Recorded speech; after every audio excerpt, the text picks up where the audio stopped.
Salut à tous et bienvenue pour une nouvelle vidéo de tuto. Alors là ça va être le tuto de la sucette anglaise.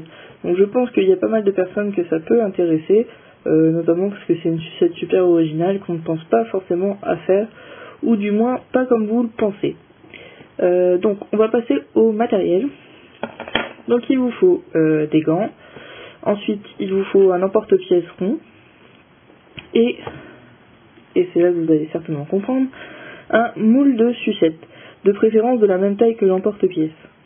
Voilà, ce qui vous permettra d'avoir une base du drapeau anglais de la même taille que le moule. Voilà, donc c'est un moule en œillumin roux blanc que j'ai fait moi-même. Ensuite, il vous faut des cure-dents, donc il faudra couper un bâtonnet pour avoir le petit bâton de lollipop. Ensuite, il vous faut un objet tranchant sans dents et de la fimo blanche, donc numéro 0. Là, c'est de la classique rouge numéro 2 et ça, c'est du bleu pacifique, je crois, en soft, mais j'ai pas de numéro. Voilà, ensuite, vous pouvez utiliser ce genre de petit ustensile avec un petit bout comme ça et l'autre bout comme ça, ou autre, c'est vous qui voyez. Donc, là, j'ai déjà commencé à le faire pour aller un petit peu plus vite. Donc, la première étape est de faire avec la fimo blanche un rond. Donc, quand vous avez fait votre rond, vous prenez votre emporte-pièce et tac, vous faites le rond blanc.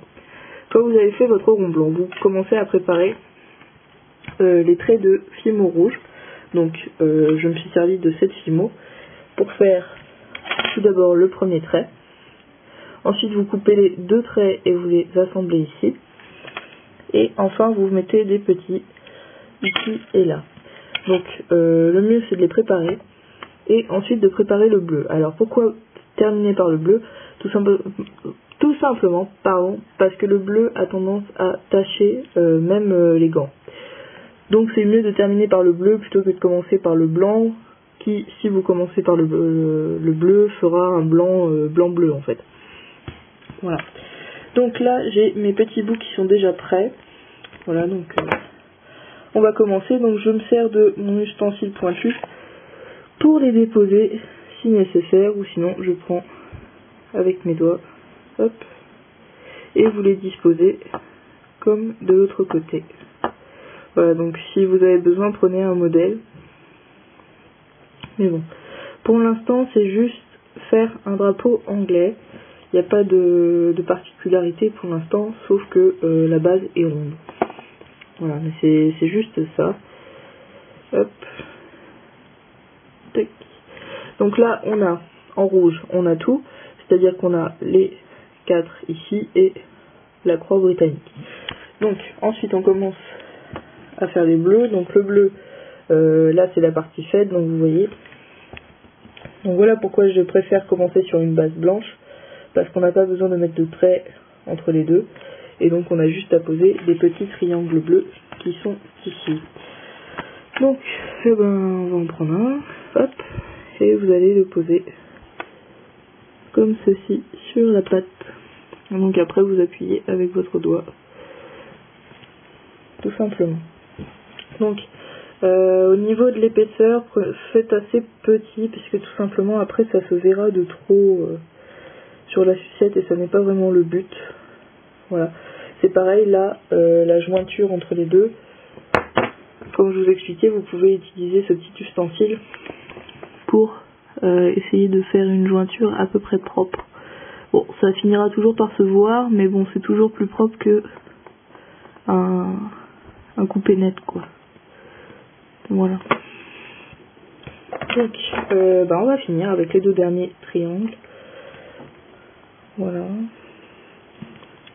Donc pour l'instant c'est tout simple, je pense qu'en voyant le mot vous avez compris pour la plupart comment faire par la suite. Voilà.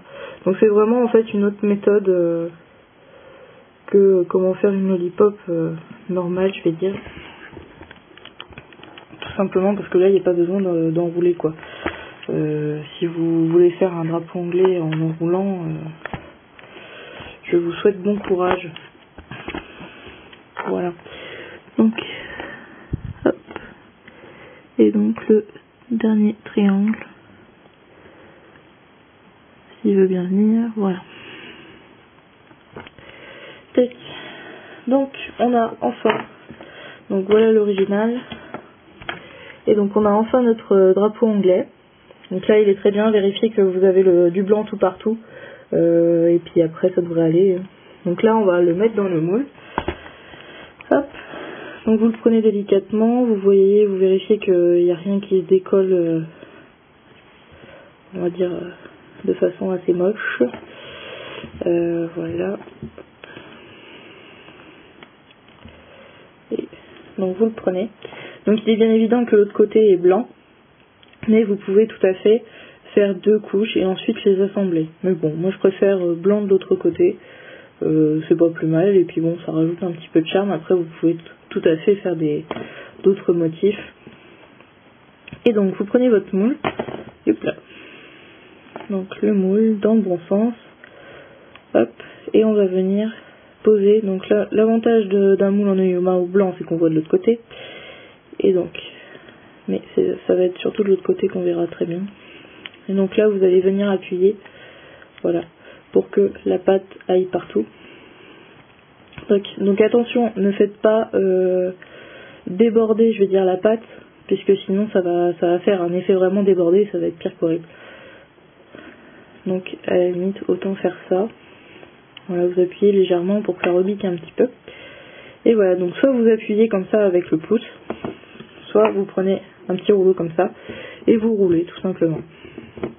Donc gentiment, il n'y a pas besoin d'y aller comme un malade.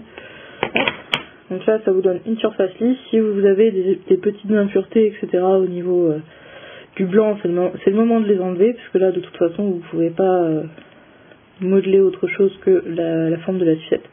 Et après, on va venir démouler. Donc là, il faut y aller vraiment doucement, parce qu'on a beaucoup de motifs, beaucoup de marques doivent être faites. Hop, on va essayer de démouler comme ça. Et voilà. Donc, eh ben, on est pas mal, hein. Voilà, c'est un peu la surprise comme quand on coupe un gâteau et qu'on a fait un intérieur un petit peu spécifique, c'est la surprise quand on démoule. Et donc le voici. Voilà, donc là il est vraiment bien, on voit tous les traits blancs sur les côtés, parce que des fois ça ne marche pas très bien. Et donc voilà, donc c'est pour ça qu'il faut faire des traits assez fins, sinon au niveau du moulage ça va passer par dessus et ça va être vraiment moche. Donc ensuite, vous repérez le bas et vous plantez. Donc moi je tourne en même temps et surtout ne pas trop appuyer là, sinon ça va faire une catastrophe, on ne verra plus le dessin. Voilà, donc il faut vraiment qu'il soit bien marqué pour vraiment avoir l'effet lollipop, sinon ça sert à rien de faire un moule. Donc voilà pour ce tuto, j'espère qu'il vous a plu. N'hésitez pas à m'en demander d'autres, voilà, d'autres explications, ou etc. C'est vous qui me dites. Voilà, j'espère qu'il vous a plu, qu'il vous servira. Et puis voilà, vous pourrez penser à moi quand vous ferez cette petite lollipop à la British. Voilà, je vous dis à très bientôt et salut à tous.